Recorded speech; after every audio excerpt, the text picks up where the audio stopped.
សម្រាប់មិត្តនារីដែលចង់ប្រកបអាជីវកម្មខ្លួនឯងឬក៏កំពុងតែមានអាជីវកម្មខ្លួនឯងនៅក្នុងដៃតែម្ដងនោះគួរតែអានសៀវភៅមួយក្បាលនេះក្នុងថ្ងៃនេះខ្ញុំនឹងណែនាំអ្នកទាំងគ្នាអំពីសៀវភៅ4ក្បាលដែលអាចជួយឲ្យមិត្តនារីទាំងឡាយមានភាពរឹងមាំនិងម្ចាស់ការខ្លួនឯងកាន់តែខ្លាំងទី1គឺសៀវភៅនេះនឹងឯងអ្នកទាំងគ្នាគឺសៀវភៅ It's Rising Time ដែលបកជាភាសាខ្មែរដល់ពេលដែលត្រូវភាគឡើងឲ្យស្ត្រីទាំងឡាយចាសរសេរដោយអ្នកស្រី Kim Kiyosaki គាត់គឺជាប្រពន្ធរបស់លោក Robert Kiyosaki ដែលជាបុគ្គលដ៏ល្បីល្បាញតាក់ទងជាមួយសៀវភៅហិរញ្ញវត្ថុរបស់គាត់ Rich Dad Poor Dad នឹងតែម្ដងមិនថានារីនឹងគាត់ទៅធ្វើការឬក៏គាត់នៅផ្ទះទេអ្នកទាំងគ្នាការមានសេរីភាពហិរញ្ញវត្ថុនឹងអាចជួយឲ្យពួកគាត់មានផ្លូវចិត្តកាន់តែធូរស្រាលជាងមុនហើយនៅពេលដែលយើងមានផ្លូវចិត្តធូរស្រាលជាងមុនមិនមែនមានន័យថាយើងលែងស្រឡាញ់ស្វាមីរបស់យើងទេវាអាចជួយឲ្យយើងនេះកាន់តែមានទំនុកចិត្តលើខ្លួនឯងហើយក៏អាចជួយទៅដល់ស្វាមីរបស់យើងបានថែមទៀតផងអញ្ចឹងសៀវភៅទី2នេះគឺសៀវភៅចវាយស្រីដែលបកពីភាសាអង់គ្លេសគឺ Girl Boss នេះគឺជាសៀវភៅមួយក្បាលដែលលក់ដាច់ជាងគេបំផុតតាក់ទងជាមួយនឹងការឲ្យតម្លៃទៅលើមនុស្សស្រីការផ្ដល់ធម៌ពលទៅលើមនុស្សស្រីតែម្ដងគេនិយាយអំពីរឿងរ៉ាវរបស់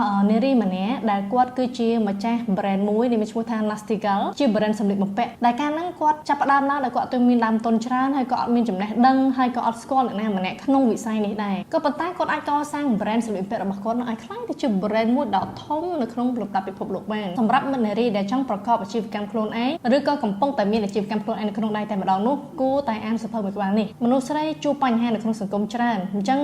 ការដែលគេដាក់សម្ពាធទៅលើមនុស្សស្រីហ្នឹងអ្នកទាំងគ្នាអាចដកចេញវាដល់របៀបម៉េចរៀនគិតរៀនដោះស្រាយដល់របៀបម៉េចសៀវភៅនេះអាចជួយអ្នកទាំងគ្នាបានមួយផ្នែកសៀវភៅទី3គឺកូនសោអនុភាពស្ត្រីបកពីភាសាអង់គ្លេសគឺ The Woman Code សៀវភៅនេះក៏លក់ដាច់ខ្លាំងដែរជាមួយពិភពលោកវាជាសៀវភៅដែលបង្ហាញឲ្យយើងឃើញអំពីអំណាចផ្ទាល់ខ្លួនរបស់យើងហើយសម្រាប់មនុស្សស្រីវិញពេលខ្លះអត់ដឹងថាខ្លួនឯងប្រកែត្រង់ណាយើងមានឥទ្ធិពលរបៀបម៉េចទេតែនៅពេលដែលយើងអាចដោះឡក់ចេញបាននៅពេលដែលយើងអាចរកឃើញខ្លួនឯងបានយើងនឹងដឹងថាវ៉ាវតាមពិតគឺខ្ញុំមានឥទ្ធិពលច្រើនណាស់ដែលខ្ញុំអត់ដែលបានដឹងសោះហើយពេលដែលយើងអាចដឹងអំពីខ្លួនឯងបែបនេះហើយយើងចេះប្រើប្រាស់ធម៌ពលរបស់យើងនឹងអាចក្លាយទៅជាមនុស្សស្រីដ៏ជោគជ័យម្នាក់មិនថាទាំងផ្លូវចិត្តមិនថាទាំងការងាររកស៊ីទេសៀវភៅទី4នេះ Why Men Love Bitches ខ្ញុំគិតថាអ្នកទាំងគ្នាធ្លាប់ឮសៀវភៅនេះពីមុនមកហើយបកប្រែជាភាសាខ្មែរគឺចិត្តសាស្ត្រនារីឆ្លាតវៃយកឈ្នះចិត្តបុរសនេះនិយាយអំពីរបៀបឲ្យយើងដឹងថាតើយើងត្រូវកសាងខ្លួនរបៀបម៉េចក្លាយទៅជាមនុស្សស្រីម្នាក់ដែលទាក់ទាញខ្ញុំគិតថាសៀវភៅនេះអាចជួយដោះស្រាយបញ្ហាផ្លូវចិត្តរបស់មិត្តនារីបានច្រើនជាពិសេសគឺមិត្តនារីដែលល្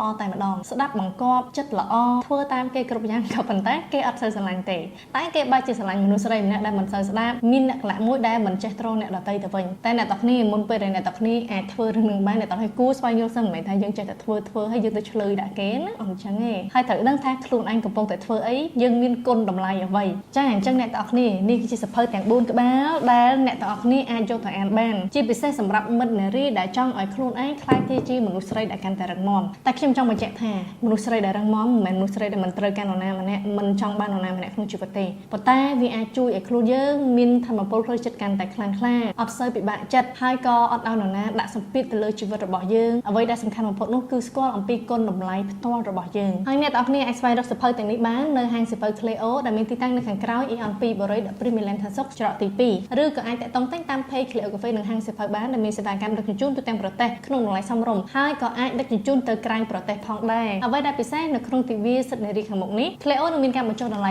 5% នៅពេលដែលអ្នកទាំងគ្នាជាសៀវភៅទាំងនេះជាឈុតរហូតដល់ថ្ងៃទី8 ខែមិនិនាវីដេអូនេះផងដែរនាំមកជូនដោយ Kinora brand សម្លៀកបំពាក់កូនខ្មែរដែលផ្ដល់ទៅលើគុណភាពនិងប្រណិតភាពនាងខ្ញុំ JC ជួបគ្នានៅវីដេអូក្រោយ